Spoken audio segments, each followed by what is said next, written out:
wabarakatuh. Nama saya Qatrunada Safa Salsabila. Tugas ini dibuat untuk menyelesaikan tugas ujian akhir semester yang diberikan oleh Ibu Syukria. Di sini saya akan menjelaskan tentang sistem imun dan organ limfoid. Langsung saja. Sistem imun ini terdapat di dalam tubuh kita. Dan sistem imun ini terdiri dari sel-sel dan jaringan yang membentuk suatu imunitas. Di dalamnya terdapat patogen. Patogen ini adalah organisme yang dapat menyebabkan penyakit dan dapat masuk ke dalam jaringan atau sel dalam tubuh. Organisme ini dapat menggandakan dirinya dan menghancurkan jaringan dengan racun. Jika imunitas di dalam tubuh kita itu dikalahkan oleh patogen, maka kita bisa terkena penyakit. Ibaratnya itu ada sebuah benteng kokoh yang di dalamnya terdapat harta kekayaan yang melimpah, yaitu kesehatan, yang membuat penjahat-penjahat itu datang menyerbu untuk mendapatkan harta yang tak ternilai itu. Maka sistem imun ini adalah tembok benteng yang tebal dan kuat dan kokoh, dan pasukan ini dapat mempertahankan benteng dalam serangan pasukan musuh. Sistem imun ini mencakup seluruh bagian tubuh yang membantu mengenali dan menghancurkan benda asing yang masuk ke dalam tubuh. Ada sel darah putih, fagosit, limfosit, sumsum tulang belakang, nodus limpa, tonsil, timus, dan limpa. Semuanya itu bagian dari sistem imun. Nah, contoh patogen sendiri itu ada bakteri, virus, jamur, protozoa bersel satu, dan parasit. Nah, di sini saya juga ada menambahkan gambar dari virus dan bakteri. Baru selanjutnya kita akan membahas fungsinya. Fungsinya itu yang pertama, dia dapat melindungi tubuh dari invasi penyebab penyakit. Nah, dia juga dapat menghancurkan dan menghilangkan mikroorganisme asing. Ya, seperti itu tadi, bakteri, jamur, virus yang masuk ke dalam tubuh. Dia juga dapat menghilangkan jaringan atau sel yang mati, atau juga di sel yang rusak, dan itu untuk diperbaiki lagi. Baru dia dapat mengenali dan menghilangkan sel yang abnormal. Nah, di sini saya juga menambahkan gambar dari struktur sistem imun. Nah, di struktur sel imun ini dia terbagi menjadi 4 bagian. Ada leukosit, plasma sel, makrofag, dan sel mas. Di leukosit ini dia terbagi menjadi 5 bagian lagi. Ada neutrofil, basofil, eosinofil, monosit, dan limfosit. Nah, di limfosit ini terdapat 4 bagian lagi. Ada sel B, sitosit sel T, ada sel helper T sel, NK sel. Nah, juga kita bisa lihat di sini ada gambaran kerja sistem imun. Nah, sistem imun tadi ini berpencar di dalam seluruh tubuh. Nah, ini dia bentuknya, bisa kita lihat ya dan kita pahami. Baru ada macam-macam sistem imun. Nah, dia terdiri menjadi 2 bagian, yaitu sistem imun natural dan sistem imun leukosit. Di sistem imun natural ini dia membagi menjadi 4 bagian pertahanan. Nah, yang itu ada pertahanan fisik, pertahanan mekanik, pertahanan kimiawi, dan pertahanan biologis. Nah, pertama kita akan membahas pertahanan fisik dulu ya.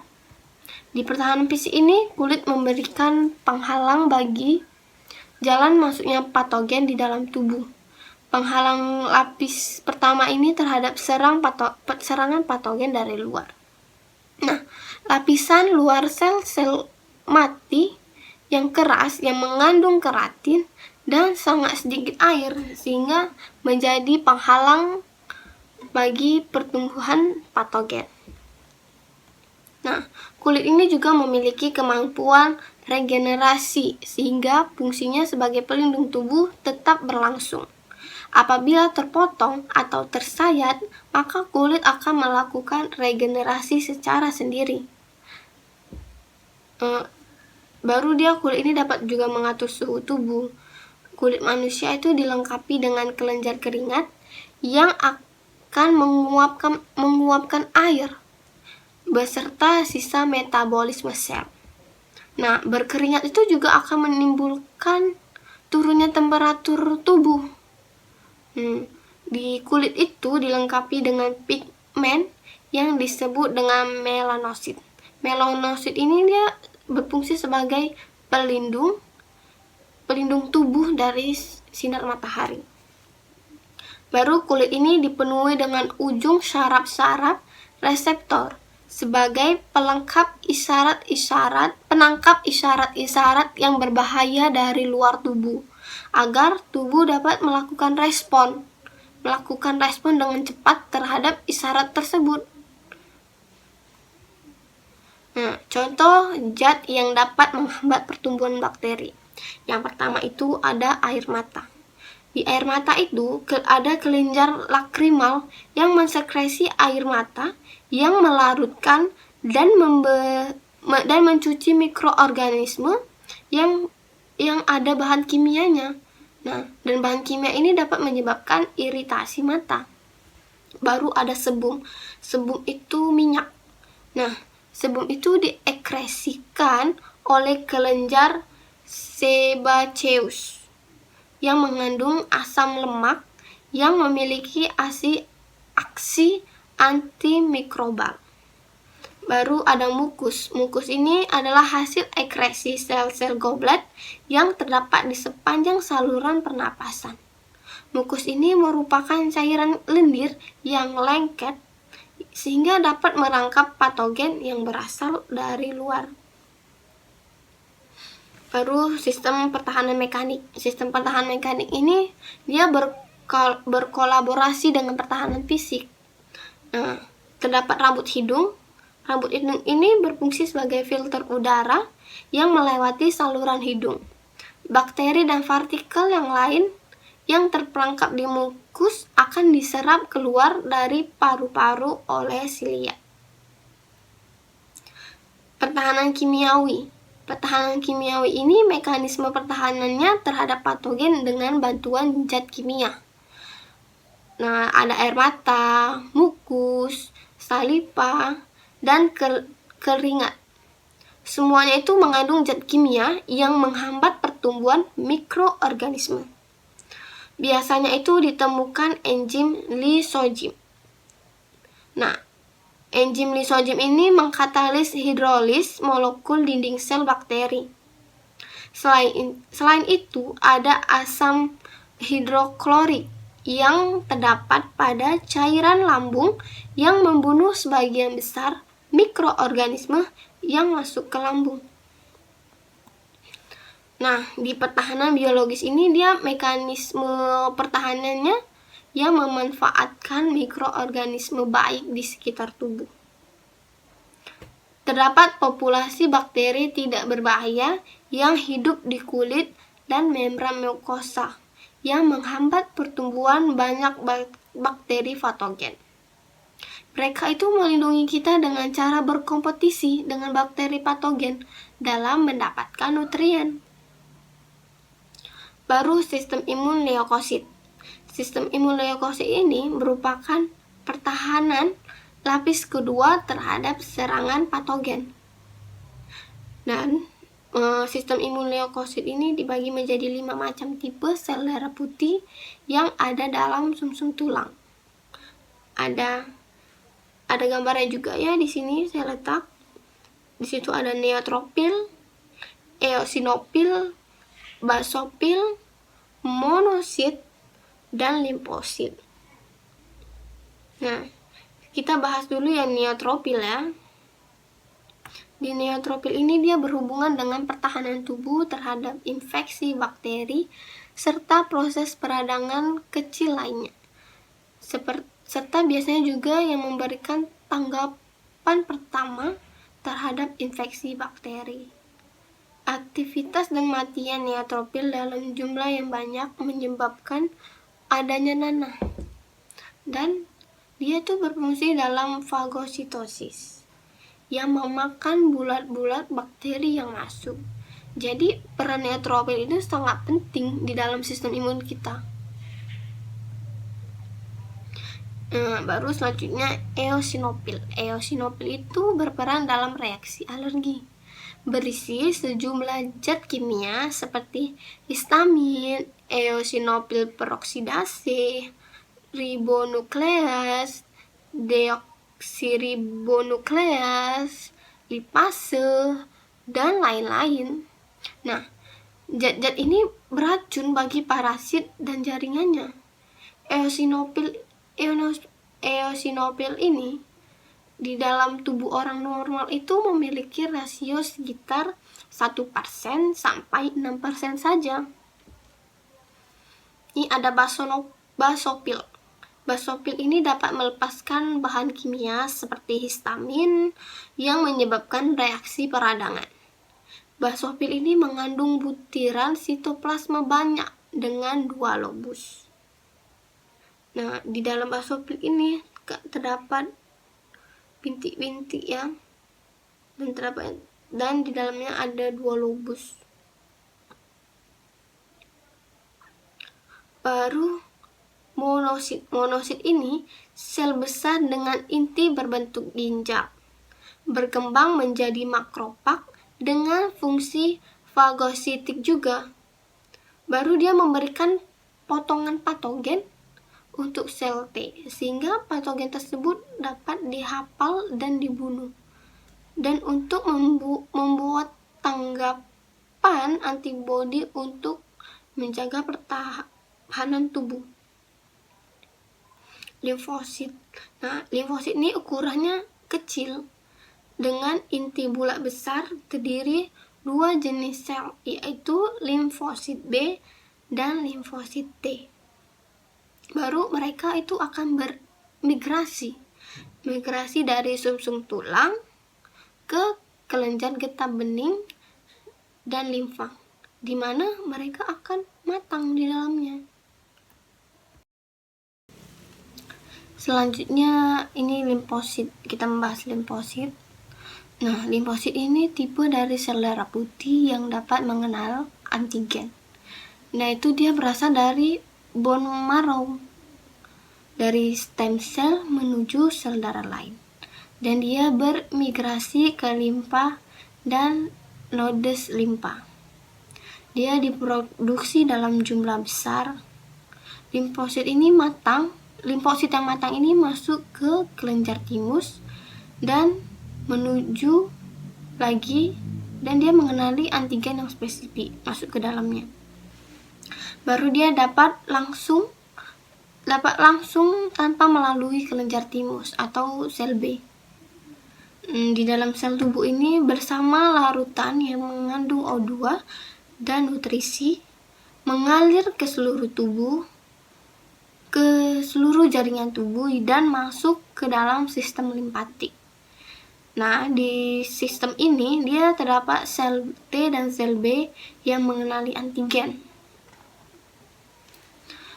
Baru ada organ limfoid. Nah, pada organ limfoid ini diperlukan untuk maturasi, diferensiasi, dan proliferasi limfosit. Nah, dia juga dibagi menjadi 2 bagian di organ limfoid ini. Ada organ limfoid primer dan organ limfoid sekunder. Organ limfoid primer ini terjadi pematangan sel T dan sel B menjadi limfosit yang dapat mengenali antigen. Tadi terdapat kelenjar timus, bursa fabricus, atau yang setara. Contohnya sumsum tulang. Nah, di gambar ini timus itu di bawah sini. timus, timus, baru bone marrow di tulang-tulang sini, baru ada spalen dan nodes limpa. Ini organ limfoid sekunder. Pada organ ini dia terjadi proses proliferasi dan diferensiasi limfosit yang sudah disensitisasi, yang terdiri dari limpa, kelenjar limfoid, Peyer's patch atau yang tersebar di dinding saluran cerna tonsil dan appendix. Nah, fungsi dari sistem organ limfoid sekunder ini yang pertama itu dia untuk menangkap dan mengumpulkan bahan asing. Yang kedua, merupakan tempat utama produksi antibodi dan sensitisasi sel T. Ini ada gambar dari organ limfoid primer dan organ limfoid sekunder. Dari kerangka ini ya bisa kita lihat nih timusnya tadi yang saya bilang tadi berada di sini. Baru bone marrow. Nih. Selanjutnya organ-organ sistem imun. Nah, di sini kita akan membahas bone marrow tadi. Nah, di bone marrow ini semua sel imun yang berasal dari bone marrow melalui proses hematopoiesis. Nah, bone marrow ini terjadi stem cell menuju sel sistem yang matang atau masuk dalam prekursor sel yang bermigrasi keluar dari sel bone marrow menuju sel yang lebih matang. Baru dia menghasilkan sel B, NK sel, granulosit, dan timosites yang belum matang. Nah, dia ini juga ada sel darah merah dan trombosit.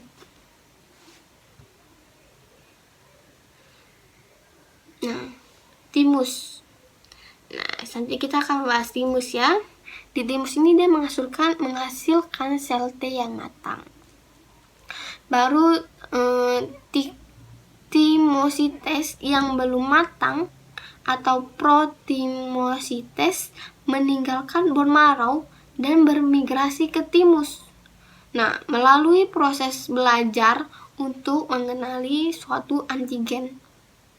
Nah, di sel T tadi yang mempunyai sifat sistem imun akan disebarluaskan, sedangkan yang diperkirakan akan mengganggu respon imun akan dieliminasi. Contohnya tadi, dia bakal diseleksi oleh sel T.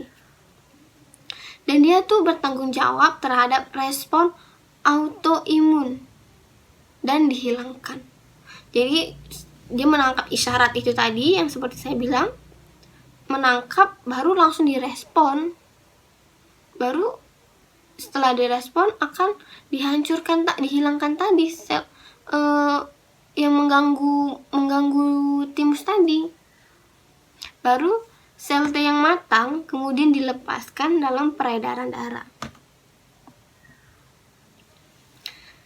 Ini di sini ada limpa. Ada gambarnya juga. Bisa kita lihat di sini gambarnya. Limpa itu berbentuknya seperti ini, berwarna merah ya. Dia itu penyaring dalam sistem imun. Ada sel B, sel T, makrofag, sel dendrit, sel NK, dan RBC. Yaitu menangkap antigen dalam darah yang melewati limpa, migrasi makrofag, dan sel dendrit yang membawa antigen ke limpa melalui peredaran darah. Nah, respon imun ini dimulai ketika sel makrofag dan sel dendrit membawa antigen pada sel B atau sel T yang sesuai. Baru dalam limpa sel darah merah tadi, yang tua itu bakal dihancurkan. Karena tadi akan terjadi pengulangan ya, kayak regenerasi gitu juga. Baru limpa nodes ini sebagai filter untuk cairan tubuh yang ditemukan di seluruh tubuh. Terdiri dari sel T, sel B, sel dendrit, dan makrofag. Nah, antigen ini bakal disaring keluar dari limpa dalam nodus limpa sebelum sampai dalam peredaran darah. Nah, seperti limpa, makrofag, dan sel dendrit yang menangkap antigen dan akan mempresentasikan pada sel T dan sel B melalui respon imun. Nih, ini dia struktur dari limpa nodus ya.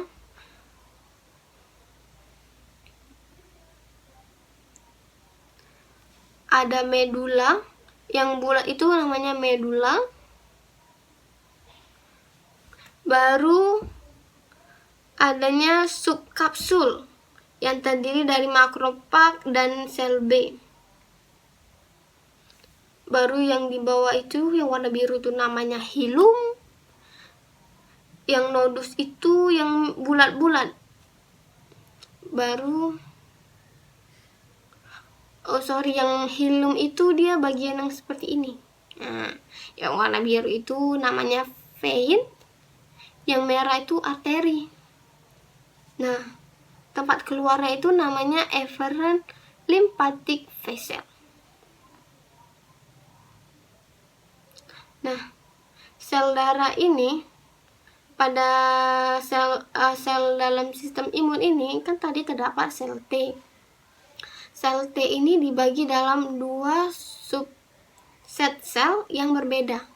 Nah, sel T helper ada dia CD4+ yang mengkoordinasikan regulasi sistem imun. Fungsi utamanya itu dia untuk meningkatkan atau menambah potensi respon imun dengan sekresi dan beberapa faktor khusus yang dapat mengaktifkan sel darah putih lain untuk melawan infeksi.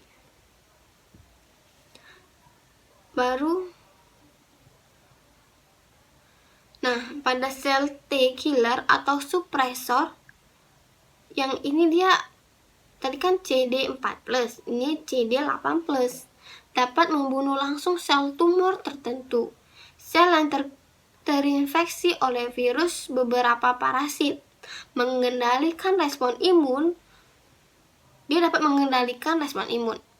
Baru kedua sel tersebut ada dalam tubuh, sering tergantung pada organ limfoid sekunder. Limfoid sekunder itu tadi kan limpa nodus sama limpa. Nah, sebagai tempat terjadinya aktivasi. Juga dijumpai pada jaringan lain tubuh, yaitu pada hati, paru-paru, darah, usus, dan alat reproduksi.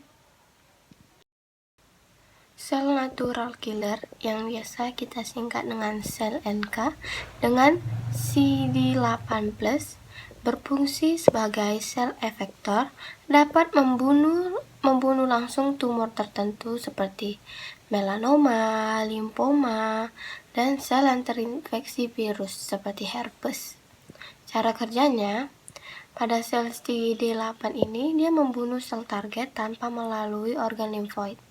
Nah, sel NK ini akan teraktivasi terlebih dahulu dengan sekresi dari sel CD4+ yang akan membunuh sel tumor atau sel yang terinfeksi virus yang lebih efektif. Sel B.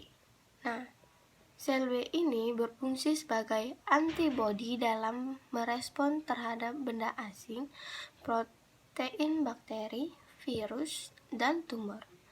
Antibodi adalah protein yang spesifik yang dapat mengenali dan mengikat satu protein utama.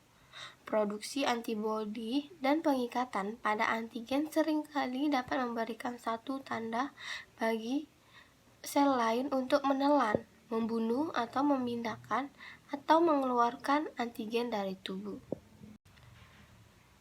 Granulosit. Granulosit ini terdiri dari 3 jenis, yaitu neutrofil, eosinofil, dan basofil yang berdasarkan pewarnaannya atau dyes. Nah, pentingnya untuk menghancurkan bakteri dan parasit dari tubuh. Nah, itu dia fungsi dari granulosit. Baru dia dapat menelan benda asing dan menghancurkannya dengan bantuan enzim. Baru ada makropak. Makropak ini berfungsi sangat penting dalam mengatur respon imun. Dia sebagai scavenger atau EPC karena mengambil dan menghancurkan dan memusnahkan antigen. Baru sel dendritik. Sel ini berasal dari bone marrow yang berfungsi sebagai EPC. Terdapat dalam limfoid organ, yaitu timus, limfa nodes, limpa, peredaran darah, dan jaringan tubuh lainnya. Nah, dia ini membawa antigen pada limfoid organ menuju respon imun ini akan dimulai. Baru selanjutnya, dia ini sulit diisolasi dan terikat kuat pada HIP reservoir virus yang dibawa oleh CD4+ selama terjadinya aktivasi. Sel mediator. Nah, di sel mediator ini ada trombosit. Trombosit ini berperan dalam pembekuan darah, respon imun terutama inflasi. Mempunyai reseptor untuk IgG dan IgE.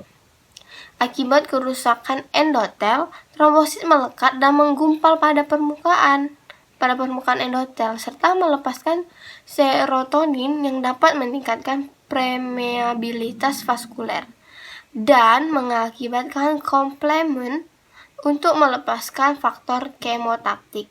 Trombosit diaktifkan pula oleh VAF yang dilepaskan mastosit. Jaringan limfoid lainnya. Nah, pada jaringan ini dia tersebar dalam jaringan submukosa sel napas, saluran cerna, dan saluran urogenital. Nah, pada ini ada tonsil. Tonsil ini akan membawa garis pertahanan pada pintu masuk sel cerna dan pernapasan yang berupa Peyer's patch dan appendix yang termasuk pada GALT atau gut associated lymphoid tissue. Dan ada MALT. MALT ini terdapat pada sel napas, sel cerna, sel urogenital yang berfungsi memberikan respon imunologi lokal pada permukaan mukosa. Dan jaringan limfoid ini juga berisi fagositik yang mampu memberikan respon imun non-spesifik maupun spesifik. Baru jaringan limfoid sel cerna dan sel napas dibentuk oleh IgA sekretorik dan IgE. Baiklah, sekian hasil dari penjelasan dari saya. Apabila ada kesalahan dan kekurangan, saya minta maaf, dan kepada Allah saya mohon ampun. Wabillahi taufiq wal hidayah. Wassalamualaikum warahmatullahi wabarakatuh.